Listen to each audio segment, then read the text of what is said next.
Hey, what's up, good people? Welcome to Fight Up KC. It's your host, Zeke Wanganga. And I hope you guys are ready for some Fight Up questions, some Fight Up interview. But listen up. This is actually a new series we're starting. We're calling it The Dream. And the goal is to bring immigrants like myself who had the dream to come to the United States, to work hard and make their dreams happen. And today with me, for the first guest, I have Mr. Kem in the house. For those who do not know, Kem, we've been friends for like maybe 3 years now, Going right? 3 years Going now, 3 years now? UMKC. UMKC, yeah. I started. Because you went to, what university? So I played, originally I'm from Nigeria, if you guys don't know. Let's go. Born and raised, I got recruited from Nigeria to come here and play basketball. Okay. High school, senior year of my high school, and long story short, graduated, ended up in Kansas City on a scholarship my junior year. I played at UMKC where I stayed a year. I met a bunch of amazing Nigerians. Yes. He happened to be one of them, and we stuck together. We kept the contact after I left UMKC. So yeah, ever since then, it's been like 3-4 years. Yeah, 3-4 years. Definitely 4 or 5 years now. Time 4 years, goes. because UMKC, Time goes so fast. Honestly, time goes so fast. I remember when I saw you. You were like this tall-looking guy, really tall. But so we're here today, the Fight Up KC show, and. Can I give us a little background? Because I know you played basketball for a bit, and then you podcasted as well, and now you do music. Give us a backtrack. What inspired you to take the trip to the United States? What was the thing that you saw that really made you want to do it? So the whole United States trip was not even my idea, right? So growing up as a kid, I was a troubled kid. Funny, you can't probably not right now. You probably can't tell because I'm, funny and kind of just different. Yes. Back in the day, like when I say like not my youth, I would say like when I was like 5, 6, 7 years old. I was like the bad. So like I was troubled. Like I would steal from my parents. I would like typical like who did it, right? But mine was more of like everybody's watching TV. I'll tell my dad, hey, I'm going to go fix the room, your bedroom, and he always have money in his pants. And I go to the back and I'm like, I don't even count because he always has like a bunch of money. Yeah, your dad got stacks. I took because he doesn't give us money. He doesn't we have to go to our mom for extra money, right? So I went to him like, he got all this money, he don't want to share. Screw this. I just grabbed like a couple hundred. This is a lot for my age, Exactly, but I didn't see it that way because what I would do is with the money is I would go out and actually spend the money helping people, like even a lot. Funny thing, I would go play video games, right? That's the thing. I did play that video too. games, and I will help people that didn't have money. I'll pay for them. I'll buy food for them sometimes. It was more of like my dad is just holding all this money, and I'm I know it's hard earned money and whatnot, but people are out there that didn't have that. And I just thought I had to come out spot at Christmas. I was just out there giving out. I'm giving out. People they knew me for that. Whenever the game section, the game store, they say, hey, can you pay for me? I'm like, I got you. Just keep going. And so, did you get chicks though? Did you get chicks while you were? No, I'm not. But then I didn't know anything about girls. You didn't. I was just to help the community. I was just a stubborn kid. And so basically, long story short, I was troubled. I caused my family a lot of pain, and out of nowhere, I started growing. Out of the family, none of my siblings were tall, so I just started growing tall, and I really just took off. Everybody was like, here, I'm right here. So my brother one day was like, hey, you know what? Instead of staying here causing trouble at the house, how about we just sign him up for some academy, a basketball academy, because he's like taller than everybody and he can go, play. My dad surprisingly agreed because he usually doesn't want anybody to leave the house. He wants to be, trained well and everything.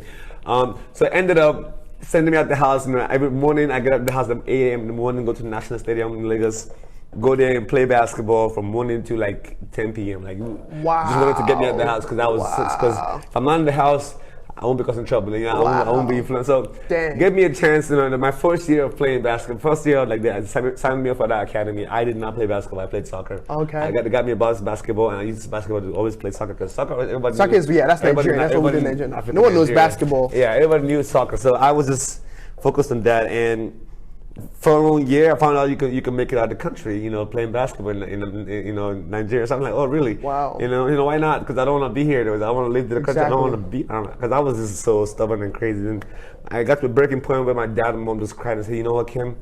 We're never gonna cry for you again because I was like that was that bad. I ran one time I even ran from the house for like 2 days and 3 days. Looking for me all over the because I was I don't know what it was, but I just was one of them kids that it took me a minute to realize that man, you can't be like that. You gotta So anyways, I think basketball. When I met basketball though, that kind of changed. It gave me something to do because I felt like I was lost. I didn't have anything I was chasing in Nigeria. My parents didn't really teach us that much about, wanting something. My dad was a businessman, so you had to be a businessman. You had to follow him and do what he did. I was the one kid that he took everywhere he went for his businesses.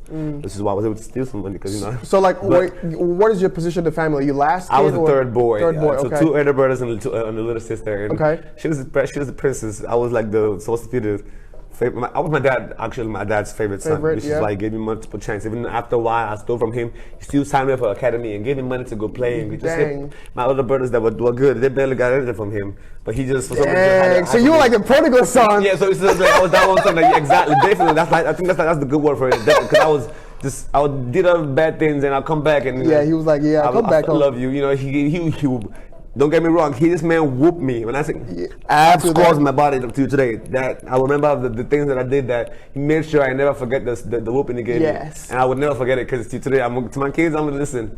This right here, that's what I did when I was little. My dad did that to me. Don't make me. I'm not gonna do it here in America. You can't do that in America.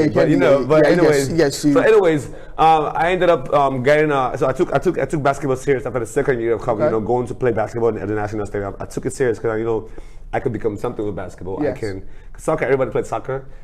I played soccer. You would have to be like Ronaldinho to the best, because like everyone plays soccer. You have to be the best, like the best of the best, to pick you out of them. So basketball was just developing, and I happened to be under 18 at that time, and they were looking for under 18 players. All right. And long story short, the first camp I went to, the guy comes from, he's Nigerian, based in the Toronto Raptors, vice president right now. He's actually Nigerian. He came here the same way. And became something. I made it to the NBA. Couldn't play, and he did the general manager thing at the NBA.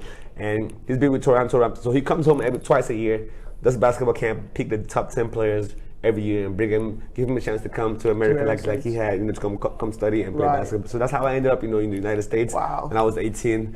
I came here by myself. Till today, it's been 10 years later, and I'm still by myself. I'm having some family. Wow. But I'm still going. But that's why we're here to talk about it, right? Yes. I've not reached where I wanted to be, but I'm still, going. And I've seen a lot of progress so far. Exactly. If I knew what I like to tell myself, if I knew what I knew now about 4 years ago, I'd probably be successful by now. Boom. But it's a work in progress. It is, man.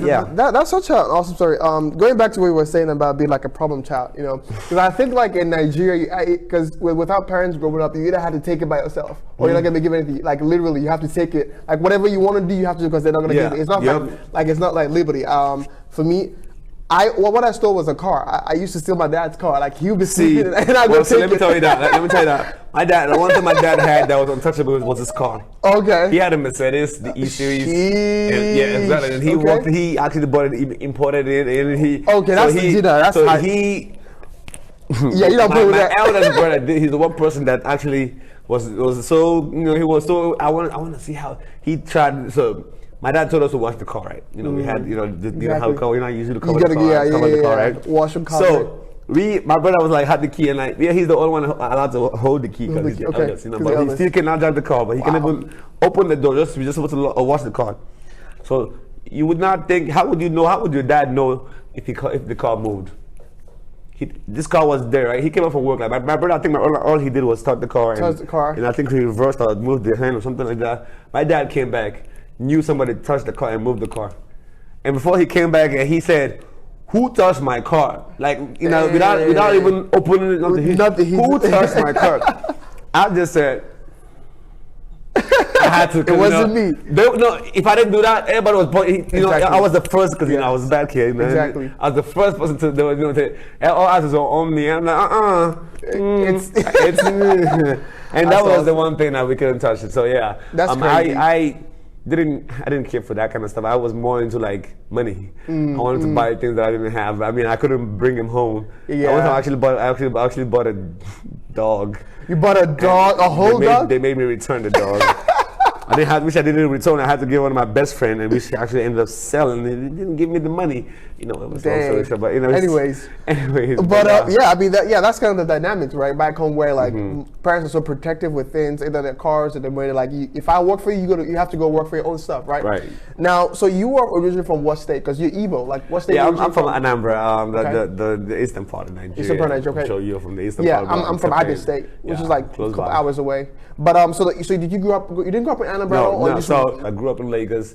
All my other siblings are born and raised in Lagos. All right. But I was born in the village, and I took immediately To Lagos. And I actually had joint. Do you know what they call jointis?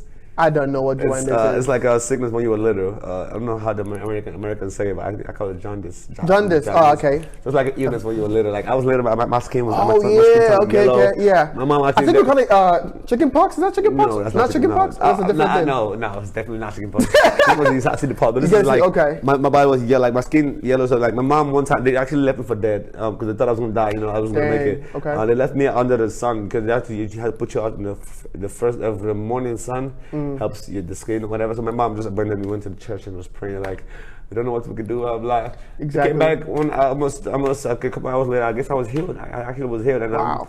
I think I still think I'm a miracle baby because. I'm like, out of everything that I've done in my life, out of all the problems I've caused my family, out of every single thing that I've done, bad things that I've done compared to the good things that happened to me, Exactly. Like, out of all my siblings, I'm the one, I had this chance to come here from being bad, bad turned into good. I'm still trying to make the best of myself because, I'm still not the best, I'm still not where I want to be, but it's a journey. It's exactly. And I wouldn't say it's easy to do it every day because I personally still I wake up from them like, I don't even know where I'm going. I mean, I know what I want. I know I'm. How to get I know there. I can. I know what I'm capable. I know I'm capable of doing it, and I just have to actually find what you want. Which I'm still discovering. I've now recently discovered music, and I've always sang, and I knew I had the voice, but I just never knew. I never was able to share. I didn't know how to write. I mean, I wouldn't say I didn't know. I just didn't think I could do it. Yeah. Pandemic came, and we didn't have anything to do. I was spending times in my house. I couldn't work due to my immigration situation, status that I was changing at that time.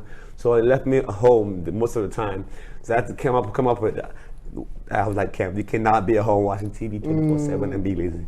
I couldn't make money, so how can I make money from my home? Even though I still didn't make money, but I found out a lot of things, a lot of hobbies that I could love and I actually could use in the future. Like for example, I started podcasting. Yes, it's true. Last 2020 January. The plan was to just share my journey from Nigeria. How I started, kind of what you're doing here. Share my journey from Nigeria, build up my own story, talk about myself, and then start spreading out to have other people on my guests, on the show, sharing out people around Kansas City, from Kansas City, emerging. But challenging to that, consistency for me, it's something I actually struggle with as well. But I'm still working on that. So I kind of like took a break from taking the podcast because I realized that if you want to make a podcast, you cannot talk about yourself. You cannot base it on yourself. You have to actually. You have to explain, get more people onto it. You got to actually include everybody around, in the podcast. And you can, yes, it's fine to talk about yourself for the first episode, but don't, you can't go like 6-7 episodes. It gets boring. So I took a break from that. So now I'm in the process of actually recreating my podcast to a whole new thing, so I can start it over again. But and then. Before one day I tested singing. I tested the mic. I was like, let me see how I'm gonna sound. And I sang one song, one of my favorite songs, "So Sick of Love" song by Neo. I sang that song. I thought I sounded really, really good. Ever since that day, I have not stopped writing and singing songs. So, because I've been seeing it. You've been on a roll. Yes. Stay tuned for that. I have a song coming out this Friday, by the way, August 27th. We'll get there. Now, I think the biggest thing about knowing you is this: you have this positive energy to you, where like you're always happy and making people around you happy, right? Now, I think going back to 2020, there were two choices in 2020: either be depressed or get something going, right? And another thing is being an international student too. That's a whole other story. Now, I know I face challenges when it comes to work and all that. Like for you, being in the United States, what are the struggles that you face? You say like the hardest thing for you as an immigrant, as an international student for you. The hardest thing is actually the status. Figuring out your status. Like after college. After you're done with the scholarships. After the help you used to get, you don't get the help anymore. Like for example, I was done with my basketball scholarship in 2017. I actually had an amazing club. I started at my Park University. I started like an international club, which is to help international students feel at home in the United States and help them in different ways. The club is actually one of the best running right now on campus. Yeah, I went to an event to that. It was it was a really good thing. So when I did that camp, so I started that club. President of the school saw it, and he was really pretty interested in he was like, wow, this guy is pretty, he can actually, bring people together. So he offered me a scholarship. I thought it was going to be a whole, my master's. He was going to pay for my master's. Yes. I took it as he was going to cover the whole master's, but fortunately I found out it was like one semester, which I found out afterwards because I figured now I had to pay for the rest of my master's semester, which is tough. So that put me in a pickle, and I had to figure out all these other ways of how I would stay in the United States. School wasn't going to help me. They wouldn't let me finish my master's without paying something. Exactly. So, and I was like, how about I just take these classes, obviously, finish it up. Yes, I owe you guys money, but obviously I cannot get the master's until I pay you guys money. But they didn't care about that because I was worried about staying here. I was worried about figuring because you can't stay here for almost 10 years and then just go back home. Just go back because it's a whole different thing. My family, my mom and dad would disown me. They would disown me. Not even it's not even a question. I have to make something of myself while I'm here. Especially not 10 years later. I cannot. I have friends that be here for 4 years, and I'm not comparing myself, but they be here for 4 years and 5 years, and they figure it out faster, and which is good for them. But exactly, I know I'm not rushing for nothing. A lot of people tell me to do this, to do that. I went to God, I prayed to God, how? Yes. I had a friend in South Carolina that reached out to me. He was like, hey, we thought about asylum. I was like, what is asylum? I looked it up, and it finally hit me. I'm like, dang. I could have applied for this 9 years ago when I first got here, but obviously my country was good. It was not that bad at that time. It was pretty bad, but not really that bad. Yes. So which is a whole different thing. 9 years later, obviously Nigeria is not the same. So I took advantage of it, especially last year, the Boko Haram, police brutality. Remember that one time with the SARS and everything? The SARS. I used that advantage and I found out about asylum. I applied for asylum and then created a strong case about why my country is this and because it was that pretty much asylum is when you're about to go, when you have no other option but you're about to go home. Yes. You can't go back home because your country is going crazy. Yes. A lot of things were going on in Nigeria, and so I used that to my advantage. I presented the case that this is why, and this were all legit reasons too. It wasn't like I was making something up. Exactly, and it's still going on too. Still going on. So I figured out, I had to use my brain here, literally, if I was to go back home, surviving on $80 minimum wage of what it was in Nigeria, 80 naira. The minimum wage in Nigeria was like something $80 a month, so $80 a month. Yeah, I think it was. And it's about $80 a month. Surviving $80 in Nigeria off of that, yeah, I thought living in America for 10 years, the last time I've lived, the way I've lived, I can't go back home. I would not survive back home. Exactly. I would literally go back to being poor and broke and whatnot. So I basically. I used that case. I made a case out of that. Say, hey, I can't go back home because the economy back home is really bad, and I've become so smart here in the United States that if I was to go back home, I'll be wasting everything I've learned here. Exactly. If I go back home to use it, and nobody will be. I won't be able to be. Nobody will be able to afford me back home. Exactly. Yeah. I know my worth, and my worth in Nigeria. No way. So that was a strong case. I did the police brutality. I mentioned a thing that happened with my mom, my brother, my dad, and my sister about back in Nigeria with the cops. I use that as a point. I give them a day for when it happened. Just have to I created a strong case, and then right now it's still pending. But while it's pending, when they accept the application, that means they're actually considering you, stay as an asylum. So they have my application approved, and they sent me a work permit. Okay. Now I'm breaking through from a year of not being able to work during the pandemic. Yeah. I could not work to make money. Think about it, a whole year. And that means you also didn't have insurance as well. Yes, I could not pay for my regular credit card. This would put me back in way too much that my loans that I got I could not pay. Put me with all my life. I mean, I'm not self-worried or nothing because now I'm in a much better place because I'm figuring things out right now. But because now my new job and the other jobs that I got right now, I'm thankful because I finally got my work permit. I was able to get jobs and stuff. But looking back to 4 or 5 months ago, I was in a pickle. I was like, yo, I don't know what the heck is going to happen because I was waiting for that work permit to come and I just couldn't. So. Long story short, now I'm in a better place. I finally got figured out how, and now it's still pending, which is not. It's probably gonna be pending for a while. The asylum, which takes a while, which is not my fault. I cannot control that because that's the government, the speed. But so yeah, that's that. Wow. Yes. That's how I got to where I am right now, and so I'm still figuring out myself. Like I said, I started doing music. I started singing, and haven't stopped yet because it's. And you've released how many tracks now? I've actually so far I have 6. This is the 6th one coming out. 6th one coming out, okay. I don't. So the first, I would say the first four. I don't even want to. I'm not proud of it because that's like the first. Yeah, you know that the first time you start something. Yeah, starting out. It doesn't sound great, but then I thought it was like, oh my god, it's that's good. The one. Yep. And then now I'm here. I look back. I'm like, this is how. Dang it. What was I thinking? And I feel like now the one that I'm bringing out now. I feel like in a year from now, I'm gonna be saying the same thing about what I'm doing now next year because I feel like. There's always room for improvement. And right now, I don't think I'm good enough yet. But everybody been telling me, yo, my God, your thing is, boom, boom. So it's like, you just gotta keep going. You cannot take your foot off the gas. So, yeah, man, that's a bit of my story. And I want to say, cheers to being able to survive, right? Yeah, cheers to survival, right? It's still going. It's still going.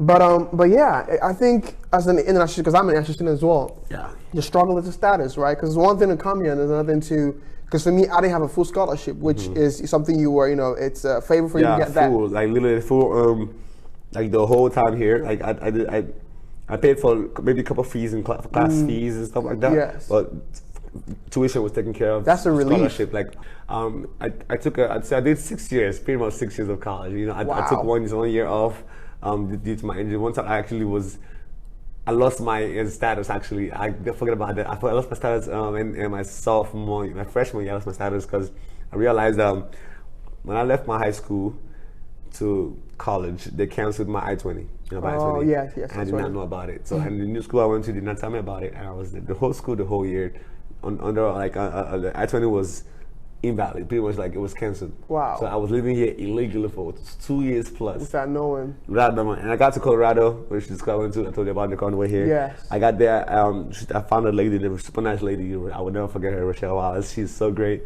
She saw my case and she was like, "What? This school have messed you up. Like they all did not care about you, and they thought they all would say, oh my God, we love you, blah, blah, but nope. Yeah. They come down to actually doing the work for you. They did not do nothing. Dang. So she took her time. We created a timeline of what happened, and we presented it to the USCIS. And in less than 2 weeks, I got my status reinstated, and I've gone for 2 years. Wow. That with nobody. So God is. I think like that. I was God. Yes. I got to a point. It was 3 days to go. And I called the USCIS. They said like I should not be in the United States right now. I need to hurry up and pack. And I need to pack myself and leave. Wow.